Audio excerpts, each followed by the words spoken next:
තෙරුවන් සරණයි දෙපිහිටයි. ඔබ බොහෝ දෙනෙක් දන්නවා අපි පොය දවසේ සීල්ස් වේ නමින් වැඩසටහනක් කරනවා යම් ස්ථානයක් තෝරගෙන. ඒ අනුව මේ ඉතිරි එළඹෙන පොය 27 වෙනිදා පොය දවසෙත් අපේ සීල්ස් වේ වැඩසටහන පැවැත්වෙනවා අපූර්ව තැනක.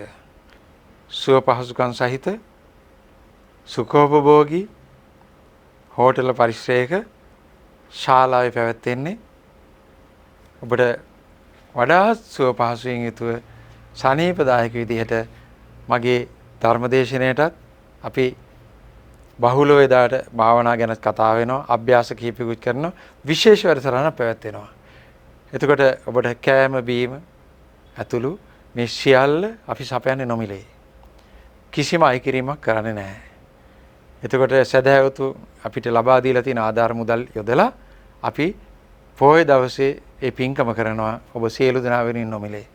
මෙතන ඉඩකඩ වැඩි අපි පිරිසත් වැඩියෙන් යොදා ගන්න බලාපොරොත්තු වෙනවා.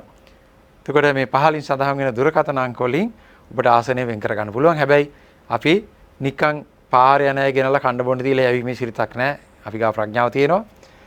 මේ වැඩසටහන දෙව්සුව දේශයේ අපේ ආදරණීය දෙව්සුව දරුවන්ට පමණයි.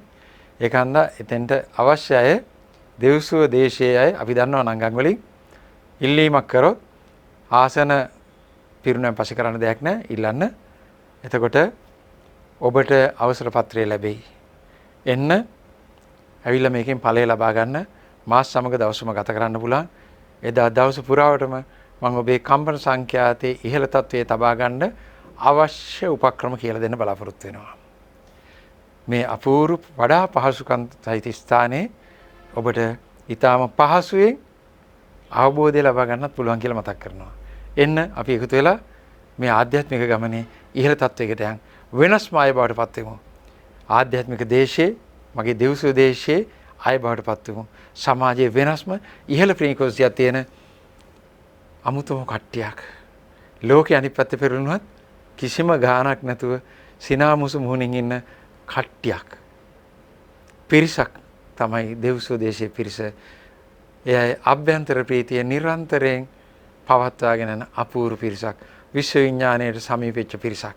ආන් ඒ தත්ත්වයට පැමිණෙන්න මම ඔබට ආරාධනා කරනවා. එන්න එකතු වෙලා අපි ගමන යන්න. තෙරුවන් සරණයි දෙපිහිටයි.